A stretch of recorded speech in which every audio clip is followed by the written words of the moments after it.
Yes, absolutely, unequivocally, it was a big deal because the Lakers, as presently constituted, are broken. And I tried to start sounding these alarm bells after the first game. This insistence on playing a lineup with no shooting cannot and will not work. The Brooklyn Nets are not the best run organization in the NBA, but they were able to figure something out the Lakers haven't yet. DeAndre Jordan, forget being a starter, he's no longer an NBA player. Sorry, DJ, you'll always have Lob City, we'll always have Paris, but it's over. Someone needs to give Frank Vogel the memo, but this isn't all on DJ. I just want to show you 3 first-quarter possessions. Because folks are like, why isn't AD going to the rim? Why isn't the Lakers' offense better? Well, how are you supposed to score in today's NBA under these circumstances? Just watch. I don't even care about the shot. Just look at the Bulls' defenders. Where are you supposed to go? You've got 5 guys. I keep saying Bulls, so my apologies. Look at the Knicks defenders. You've got 5 guys, all basically with a foot in the paint.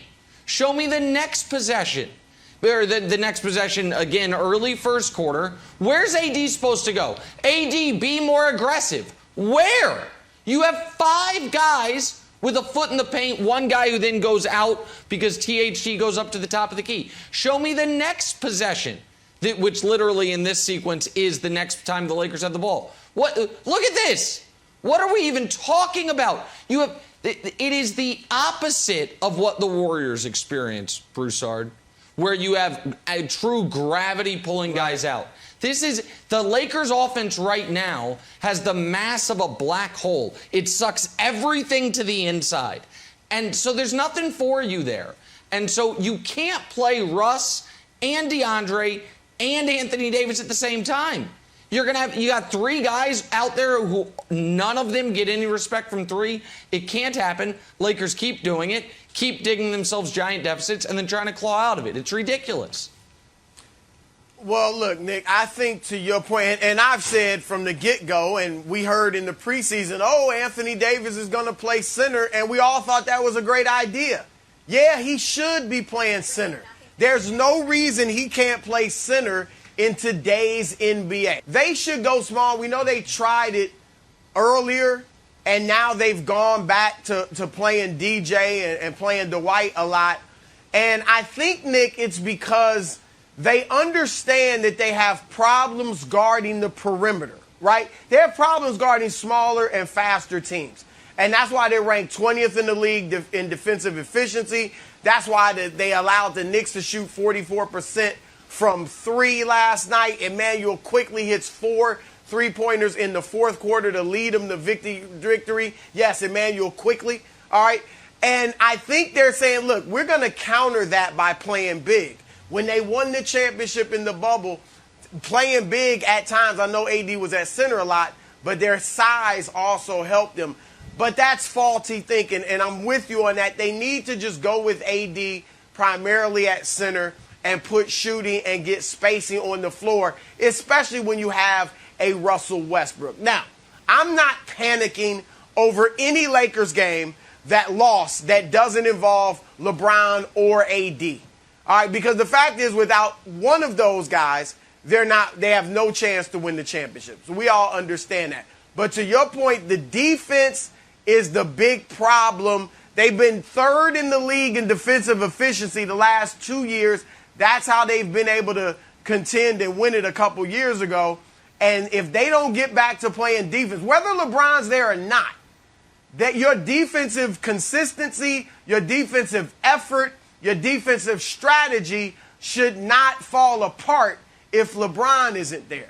And this is a problem with an aging team, a slower team, and that is where opponents are getting them. Secondly, Nick, of course, losing these games without LeBron is going to affect their seeding if he misses a lot of games. I know he'll be back, but he may get injured down the line. Means a tougher road in the first round of the playoffs and a tougher road to get to the championship. So it's concerning, but I'm not going to go overboard with it, Wilds. Okay, so I had a similar reaction. When I was watching the game, the lead ballooned up to 25. I was like, you know what? with LeBron in this game, once they came back, I think they would have won the game. I think we had possessions for the Lakers that were just a mess. Like, what's happening right here? The intensity wasn't there. I expect LeBron to bring that back. But here's the question for you, Broussard. How worried should we be about LeBron missing games? And I know the suspension was an aberration, but the Lakers have played 19 games. LeBron has played in 7.5 of them. He's going to be 37 next month. So how worried are you about that? It's hit my worry meter. Well, if you're a prophet, then the Lakers are done. LeBron's got to play every playoff game. Yeah. I mean, if they're up 3-0 or Yeah. 3-1, something like that, and he has to sit out for a nagging injury, that's one thing. But LeBron needs to play every playoff game of consequence, or they're not getting out of the West. There's no doubt about it. So that would concern me. But I will give you, I do agree, Wiles, that his age and his injuries are a concern. I do believe, I hope I'm wrong, but I think LeBron will have another injury going forward. Now, I'm not saying a serious injury, but I think he'll have something that keeps him out for a week or so, right? Yeah, and it's been the pattern since he's been in L.A. And by the way, that's one of the reasons let me they say this picked quickly, Russ. Nick. Yeah, go ahead, buddy. Go ahead. Well, I was just going to say, people might look at 37 and say he's not that old, being 37. But you got to look at, he came into the league when he was, 17, 18 years old, and he's got 3 seasons plus of playoff games on his resume. Of course. Not to mention all the 19 regular season years. So the mileage on LeBron's body is high. Yeah. Age to me age matters, but what matters more is minutes on the court. And he's going to finish his career with more minutes than anybody ever. He's already third most. Quickly on LeBron. He's not going to miss a playoff game. Guys, never missed a playoff game. If he misses a playoff game, then the LeBron era is over. And I don't think we are quite there yet. That's first point.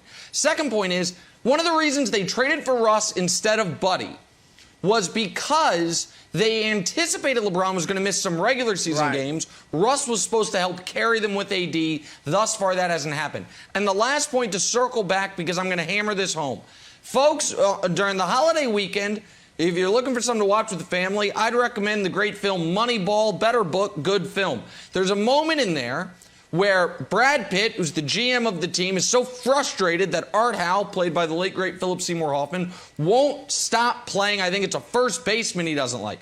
So you know what Brad Pitt does? Walks in Art Howe's office and says, you can't play him today. He's like, I'm playing him today. Says, no, you literally can't. He's not on the team anymore. Rob Pelinka, you are Brad Pitt. Good for you, buddy.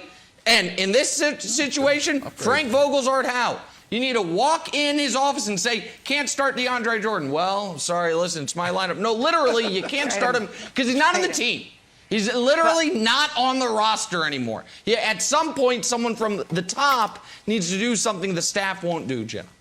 Thanks for watching. Subscribe here to get the latest from the show. Also, be sure to check out more of the best clips from First Things First, or go watch a few segments from our other shows on FS1.